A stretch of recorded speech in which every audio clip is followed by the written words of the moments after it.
సయువాభ్యాం సహాయాభ్యాం అస్త్రవిద్యాం సమాగతః అస్త్రవిద్యాం సమాగతః దఖేయం కాండవం దావం దఖేయం కాండవం దావం ఏతదన్నం వృతం మయా ఏతదన్నం వృతం మయా ఏతదన్నం వృతం మయా. మీరు అస్త్రవేత్తలు, నాకు సహాయంగా వస్తే, సహాయం చేస్తే నేను కాండవనాన్ని దహిస్తాను. ఈ కోరికతో నేను మీ వద్దకు వచ్చాను. ఆ కాండం వనమే నాకు కావలసిన ఆహారం. నాకు సహాయం చేయండి. ఆ వనాన్ని నాకు అన్నంగా పెట్టండి. మీరు చెప్పిన అన్నాలు నాకు వద్దు, మీరే తినండి, నాకు మాత్రం అది కావాలా. నేను దహించేటప్పుడు ఒక వర్షపు చినుకు కూడా రాలకుండా చూడండి. ఈ వనంలోని ప్రాణులు నలుదిక్కులకు పారిపోకుండా చూడండి. మీరే నాకు సహాయం చేయగలరు.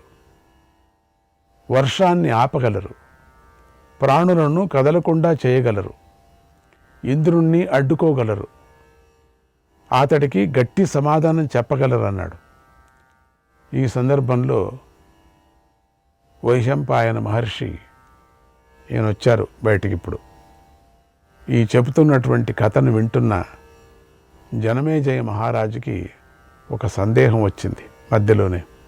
మునీంద్ర, ఇంద్రుడు రక్షించే ఆ కాండవ వనాన్నే ప్రాణులతో సహా అగ్నిదేవుడు ఎందుకు దహించాలి? పాపం ఎందుకు అనుకుంటున్నాడు? ఎందుకు తినాలని అనుకుంటున్నాడు?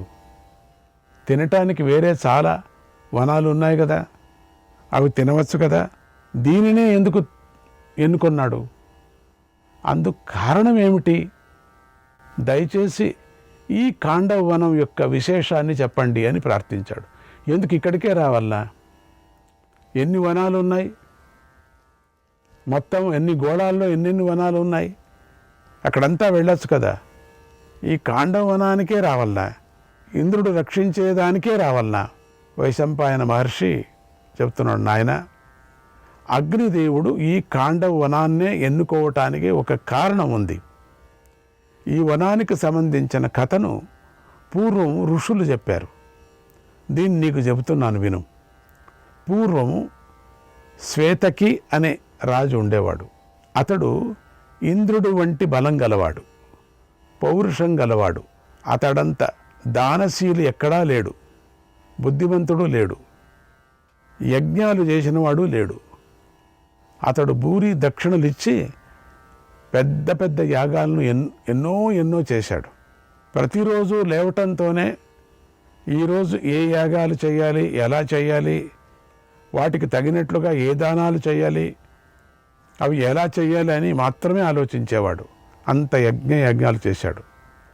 లేవటంతోనే డబ్బెలా సంపాదించాలి, సుఖాలు ఎలా అనుభవించాలి, ఎవరిని మోసం చేయాలి, ఎవరిని నెత్తి మీద చేయి పెట్టాలి, నవ్వుతూ ఎవరిని ఎలా మోసగించాలి, ఎలా దెబ్బ కొట్టాలి అని మాత్రం ఆలోచించలేదు. ప్రాతకాలంలో పవిత్రమైనటువంటి ఆలోచనలు చేయాలి కదా. ఇక్కడ శ్వేతకి కూడా అలాగే చేశాడు. నిరంతరం యజ్ఞాలు చేయటమే ఆయనకు ఇష్టంగా ఉండేది. విరివిగా దానాలు చేయటం ఆయనకు ఇష్టంగా ఉండేది. అలా నిరంతరము శ్వేతకి యజ్ఞ దీక్షల్లోనే ఉంటూ యజ్ఞాలు చేస్తూ ఉండేసరికి అక్కడ ఏర్పడిన హోమధూమం వల్ల ఋత్వికులకు సరిగ్గా కళ్ళు కనిపించలేదు, కనుచూపు మందగించింది. అంత యజ్ఞయాగాలు చేస్తే కళ్ళు పోకుంటాయా? అంతగా శ్వేతకి యాగాలు చేశాడు. ఆ యాగాలకు ఋత్విక్కులకే విసుగు పుట్టిందట. ఈయన దిన్నము యాగాలు చేయిస్తున్నాడు, దక్షిణలేమో దండిగిస్తున్నాడు. ఇప్పుడు దక్షిణల మీద ఆశపోయి కండ్ల మీద ఆశ వచ్చింది వాళ్ళకు. పాపం కండ్లు ఉంటే కదా ఈవెన్ సంపాదన చేయటం. అసలు కండ్లే కనపడకుండా పోతున్నాయి. అసలు ఎవరెవరు తెలుసుకోలేకపోతున్నాం. ఈ యజ్ఞయాగాదులు సరిగా ఉండవు అని చెప్పేసి అందరూ కూడా ఒక నిర్ణయానికి వచ్చారు. ఒక మీటింగ్ పెట్టుకొని శ్వేతకని విడిచిపెట్టేశారు. అక్కరే లేదు, యజ్ఞం వద్దు, ఈ డబ్బులు వద్దు అని, బతుకుంటే బట్ట కట్టుకోవచ్చు, బస్తాలు తినొచ్చు అని చెప్పేసి బయటకు వచ్చేసి అప్పుడు శ్వేతకి వారి వద్దకు వెళ్ళి అందరినీ ఓదార్చి ప్రేమతో ఈడ మాట్లాడి, పర్వాలేదు, భయపడకండి, ఏమీ కాదు, మీకు మాకు ఇద్దరికీ మంచిదవుతుంది, పుణ్యం వస్తుంది, యజ్ఞం చేద్దాం రండి అని పిలిచాడు. అప్పుడు చూపు మందగించటం వల్ల వారు బాధపడుతూ, అయ్యా పోవయ్యా, కండ్లే కనపడవు మాకు, అసలు మా ఇంట్లో ఎవరెవరిని చూడలేకపోతున్నాం, డబ్బుల ఆశ కోసం వచ్చాము, ఈ పని అయిపోయింది మాకు, మేము రాము, సాధ్యం లేదు, అసలు మాకు కనపడదయ్యా యజ్ఞం చేయటానికి, అయిపోయాయి మా కండ్లంతా కూడా, యజ్ఞశాలకు వెళ్ళనే లేదట. అప్పుడు రాజుగారు వారి అనుమతి తీసుకొని మిగిలిన విప్రుల సహాయంతో, ఇంక కొంతమంది ఉంటారు కదా విప్రులు, అసిస్టెంట్స్, వాళ్ళ కళ్ళు ఇంకా పోలేదు కదా, యంగ్స్టర్స్ ఉన్నారు కదా, యజ్ఞాలను పూర్తి చేశారు. అది పూర్తి అయిన వెంటనే మళ్ళీ 100 సంవత్సరాల పాటు శతయాగం చేయాలి అని సంకల్పం చేశాడు. అసలు ఈ యాగం కథనే ఈయనకి ఇంకేదీ లేదు, అంత ధనం ఉంది. మాట ఎత్తితే యాగం, ఒక అన్నదానం చేయాలి చాలుంటే అది లేదు, యాగం చేసి అన్నదానం చేసేది. కానీ ఆ యాగాన్ని పూర్తి చేయించటానికి ఎక్కడ ఈ యంగ్స్టర్స్ అనుకున్నాం కదా, వాళ్ళు దొరకలేదు, వాళ్ళకు కళ్ళు పోయాయి, వాళ్ళకు సరిగా ఎవరు ఈ కళ్ళు చూసే డాక్టర్స్ ఎవరు లేరు, ఏదేదో చూశారు, ఎక్కడ కష్టమైపోయింది పాపం, ఎవరూ ముందుకు రాలేదు. శ్వేతకి ఈసారి స్నేహితులను బ్రతిమాలి వారి సహాయంతో ఋత్విక్కుల పాదాల మీద పడ్డారు. గట్టెక్కించండి అని వారిని ప్రార్థించాడు. ఆయన సంకల్పం చేసుకునేది ఒక యజ్ఞం చేస్తానని గట్టెక్కించమని. ఎన్ని మాటలు గట్టెక్కించేది, వీళ్ళు కళ్ళు పోతున్నా ఆయన గట్టెక్కుతున్నాడు. వారు ఆ ఓదార్పు మాటలకు కరగలేదు. ఎన్నో ఓదార్పు చేశాడు, డబ్బులంతా చూపించాడు, పెద్ద పెద్ద ముద్దలు చూపించాడు, బంగారు ముద్దలు. మా వల్ల కాదు, మేం మాత్రం ఈ యజ్ఞానికి మేము రావటం లేదు. అందుకు శ్వేతకి మనసుకు కష్టం కలిగింది. ఎవరూ రావటం లేదు, పెద్దవాళ్ళు రావటం లేదు, చిన్నవాడు రావటం లేదు. కోపంగా ఇలా అన్నాడు, నేను పతితుడిని అయి ఉంటే, మీ సేవ చెయ్యని వాడినైతే నేను నన్ను నిందించవచ్చు, విడిచిపెట్టచ్చు, నా తప్పు లేకుండా ఇలా విడిచిపెట్టకూడదు. యాగాలు చెయ్యాలనే నా ఉత్సాహాన్ని దయచేసి చంపకండి. ఏంటయ్యా చంపేది, మమ్మల్ని ఇంకోడు పెట్టుకొని రావాలా, మమ్మల్ని గుడ్డోళ్ళు, మేము గుడ్డోళ్ళతో యాగమేమయ్యా చేయిస్తావు నువ్వు వద్దు, నీ డబ్బు వద్దు, నీ సంగతి వద్దు, నువ్వేమైనా ప్రపంచంలో దీనికి స్వర్గానికి నువ్వు ఎక్కితే ఎక్కచ్చు, మా చేత కాదు, మేము ఎక్కేది వద్దయ్యా, మేము ఇక్కడే ఉంటాము, కళ్ళు కావాలయ్యా మాకు. ఇది బతిమాలుతున్నాడు. నేను మీ పట్ల ఎలాంటి తప్పు నువ్వు చేయలేదయ్యా, మాకు కష్టంగా ఉంది, నెయ్యి తీసుకునే స్థలంలో ఇంకేదో తీసుకొని వేస్తున్నావు, అది పాపం కదా, నీకే కదా వచ్చేది, మాకు కనపడదు, అక్కడ ఎవరినేం పెట్టారో కనపడదు, ఏదంటే అది వేసేస్తున్నాం, నిరపరాధి అయిన నన్ను విడిచిపెట్టడం మీకు మంచిది కాదు. మంచిది కాదయ్యా, మేము చేసిందంతా తప్పే, మా కళ్ళు చెప్పు, నేను మిమ్మల్ని శరణు వేడుతున్నాను, నువ్వెంతన్నా వేడుకో, మా కళ్ళు కనపడవయ్యా, మాకు కంటెద్దాలు లేవు, కంటి డాక్టర్ లేవు, అశ్విని దేవతలు లేరు, ఇక్కడ వాళ్ళతో అయినా ఒక ఆపరేషన్ చేయించుకుంటామంటే వాళ్ళు లేరు, నన్ను కరుణించండి.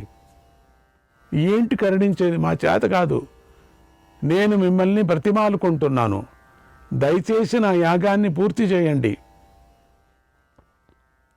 ఇంతగా ప్రార్థించినా మీ మనస్సు కరగకపోతే నా మీద ద్వేషం తొలగకపోతే నేను ఇతర ఋత్వికలను పెట్టి యాగాన్ని పూర్తి చేయవలసి వస్తుంది.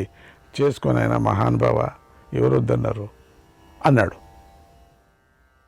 అందుకు కాకోకుండా వీళ్ళంతా ఏం చేశారు? అందుకు కోపించినటువంటి ఋత్వికులు, ఓ రాజా, నీ యాగాలకు అంతు పొంతు లేదు.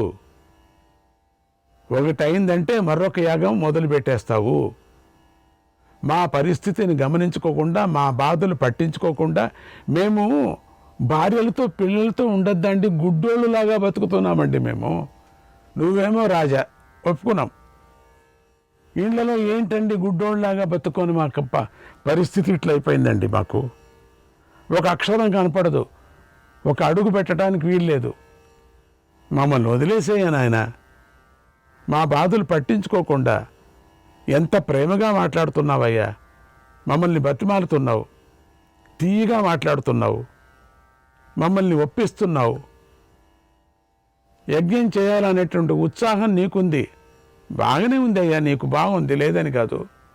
కానీ మాకే బాధగా ఉంది కదా. నీకు ఉత్సాహంగా ఉంది, నీకేం ఇంతింతలా కళ్ళు, నీకు దేవుడు ఇచ్చాడు. కళ్ళలో భూతద్దాలో తెలియటం లేదు మాకు. ఇప్పుడు అనుమానం వస్తుంది, అది కళ్ళలో గ్లాస్ కళ్ళలో మాకు తెలియటం లేదు. ఒక కంట్లో నీళ్ళు రాదు నీకు, అసలు కళ్ళు మూసుకోవు నువ్వు. మేము కంట్లో నీళ్ళు వస్తుంది అట్లే కూర్చో ఉంటావు నువ్వు. నాకు అనిపిస్తుంది అదేదో రత్నాలతోనో గాజుతోనో చేసిన కళ్ళులాగా ఉన్నాయి మహారాజా. ఇక మా వల్ల కాదు, ఏమన్నా అనుకోండి, మిమ్మల్ని ఏమన్నా అనుకుందాం. మేము ఆజ్ఞలు యజ్ఞాలు, మీ ఆజ్ఞ మేము పాటించాం. మేము యజ్ఞాలు చేసి చేసి చేసి చేసి చేసి ముసలాళ్ళు అయిపోయి అలసిపోయాం. పిల్లలతో ఒక్కరోజు కూర్చొని మాట్లాడలేదు మేము. పెద్ద పిల్లకి పెళ్లి చేశాను, అల్లుడితో నేను చూడలేదు సరిగా, అల్లుడి ముఖం నేను చూడలేదు. యజ్ఞం మాట ఎత్తితే యజ్ఞం. ప్రారంభంలో ఆనందంగా వచ్చాము, డబ్బులు వస్తాయని లక్షణంగా వచ్చాం. ఇప్పుడు మా చేత కాదయ్యా, అలసిపోయామయ్యా. అలసిన మాకు నువ్వు విశ్రాంతి ఇవ్వాలే కానీ మమ్మల్ని ఎందుకయ్యా చంపక తింటావు? బ్రాహ్మణ హత్యం దోషమయ్యా, మమ్మల్ని విడిచిపెట్టయ్యా. నీ బుద్ధి చెడి, మమ్మల్ని విడిచిపెట్టు. నీ బుద్ధి చెడి, కాదు కూడదు యజ్ఞం జరిపిస్తాను, ఇతరులను పెట్టుకొని నడిపిస్తాను, పూర్తి చేస్తాను అనుకుంటే మాత్రము ఆ పరమశివుడి దగ్గరికే వెళ్ళు. ఆయన ఒక్కడే నీ యాగాన్ని చేస్తాడు. ఈ ప్రపంచంలో ఉండిన మనుషులు ఎవరు, ఈ రెండు కళ్ళు ఉండే మనుషులు ఎవరు చేయరయ్యా నీ యజ్ఞం. అంతే. మా ఊర్లో కాదు, పక్క ఊర్లో కాదు, ఏ దేశంలో మామూలు కళ్ళు కనపడేవాడికి ముష్టి వెదవ కూడా చేయడుగయ్యా. పో, ఒకటే ఆ శివుడి దగ్గరికి పో అని వాళ్ళంతా చెప్పేశారు. శివుడి దగ్గరికి పోయి అడుగుపో, శివుడు చేయిస్తాడు. ఆ మాటలకు శ్వేతకి మహాకోపం వచ్చింది. సరాసరి కైలాస పర్వతానికి వెళ్ళాడు. వెళ్ళి ఘోర తపస్సు చేశాడు. ఈ బ్రాహ్మణుల మీద కోపానికి తపస్సు చేశాడు. శివుడి కోసం కఠిన నియమాలను పాటించాడు. జితేంద్రుడై ఉపవాసంతో శివుణ్ణి ఆరాధించాడు. అతడు 12 రోజులకు ఒకసారి, 16 రోజులకు ఒకసారి కందమూలాలను తిన్నాడు. అంటే కఠినంగా తపస్సేమ చేశాడు. 2 చేతులు పైకెత్తి కనురెప్ప వాల్చకుండా, కనురెప్ప ఎక్కడ వాలుస్తాడు? వాడికి ఆ హోమకుండంలోనే మరి ఆ ధూపం అదంతా ఆ పొగ రాకోకుండా కనురెప్పలు ఎక్కడ వాలుస్తాడు? అభ్యాసం చేసుకున్నాడు కదా. ఇక్కడ కనురెప్ప వాల్చకుండా తపస్సు చేశాడంటే ఏం పెద్ద, అక్కడే కనురెప్ప వాల్చలేదు, పొగలోనే. కనురెప్ప వాల్చకుండా, కదలకుండా, కొయ్యలాగా నిలబడి ఏకాగ్ర చిత్తంతో తపస్సు చేశాడు. ఆ తపస్సుకు శంకరుడు ప్రసన్నుడై ప్రత్యక్షమయ్యాడు. బోళాశంకరుడు కదా అండి ఆయన.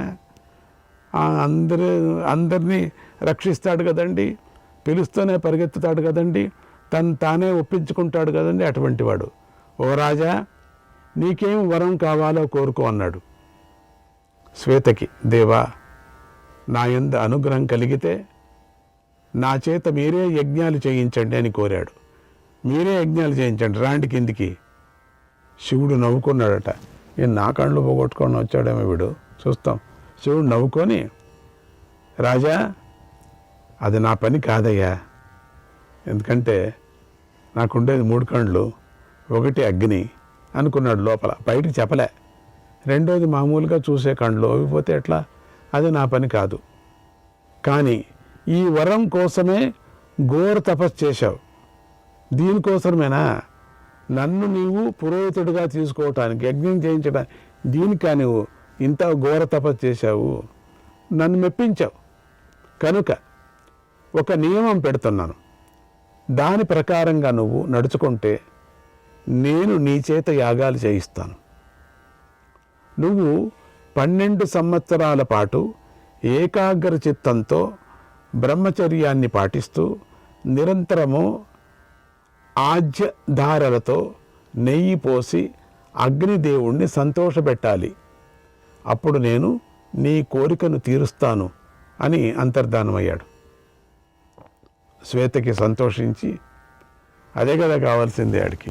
అబ్బా, శివుడు చెప్పినట్లుగా 12 సంవత్సరాలు నియమాన్ని పాటించి శివుణ్ణి ప్రార్థించాడు. శంకరుడు మళ్ళీ ప్రత్యక్షమై, రాజా, నియమాన్ని బాగానే పాటించావు, నన్ను బాగానే సంతోషపెట్టావు, అయితే ఒక్కసారి శాస్త్రాన్ని పరిశీలించు. శాస్త్రవిధి ప్రకారం యజ్ఞాలను చేసే అధికారము విప్రులకే ఉంది. కాబట్టి నీ యజ్ఞాన్ని నేను చేయించలేను. ఇంత మాత్రాన 12 సంవత్సరాలు ఎందుకన్నావు అనుకున్నాడు, కానీ బయటకు చెప్పలేకపోయాడు. కానీ భూమిపై నా అంశంతో అవతరించిన ఒక విప్రుడు ఉన్నాడు, అతడు నీ యజ్ఞాన్ని చేయిస్తాడు, అప్పుడే చెప్పింటే నేను వెళుతుంటు కదా అనుకున్నాడు. దుర్వాసాగితి విఖ్యాతగా సహిత్వాం యాజయిష్యతి, సహిత్వాం యాజయిష్యతి మన్నియోగాన్ మకా తేజ సంబారాక సంబ్రియం తుతే. ఆయన పేరు దూర్వాసుడు. నా ఆజ్ఞానుసారంగా ఆయన చేత నువ్వు యాగాలు చేయిస్తాడు, నేను చెప్పానని చెప్పు. ఇక నువ్వు పూజా సామాగ్రిని సిద్ధం చేసుకో అని అదృశ్యమయ్యాడు. శ్వేతకి సంతోషంగా నగరానికి వచ్చి, ఏంటో యజ్ఞం అంటే ఈడికి ఇట్లా ఉంది, ఈ మహారాజుకి యజ్ఞ సామాగ్రిని అంతా సిద్ధం చేసుకున్నాడు. ప్రజల కథ ఏం పట్టించుకోడు, యజ్ఞం చేయటం అంతే. మళ్ళీ శివుణ్ణి ప్రార్థించాడు. దేవా, మీరు చెప్పినట్లుగా అంతా సిద్ధం చేసుకున్నాను అన్నాడు. శివుడు వెంటనే దూర్వాసుడిని పిలిచి ఇలా అన్నాడు, మునీంద్ర, శ్వేతిక అనే రాజరిషి పుణ్యాత్ముడు, వీడి ముఖం, ఇతడి చేత యజ్ఞాలు చేయించు, ఇది నా ఆజ్ఞ అన్నాడు శివుడు. నేనంటే చేయించేవాడినే కాదు, ఎంతోమంది కన్నులు పోగొట్టాడు స్వామి అంటుంటే. ఆ మాట విని దుర్వాసుడు, అద్భుతం దేవా, నీ మాట బాగుంది, నీ ఆజ్ఞ బాగుంది, ఈ రాజు బాగున్నాడు, ఇతడి సంకల్పం కూడా బాగుంది. శ్రీకృష్ణాయ పరమాత్మనే నమః.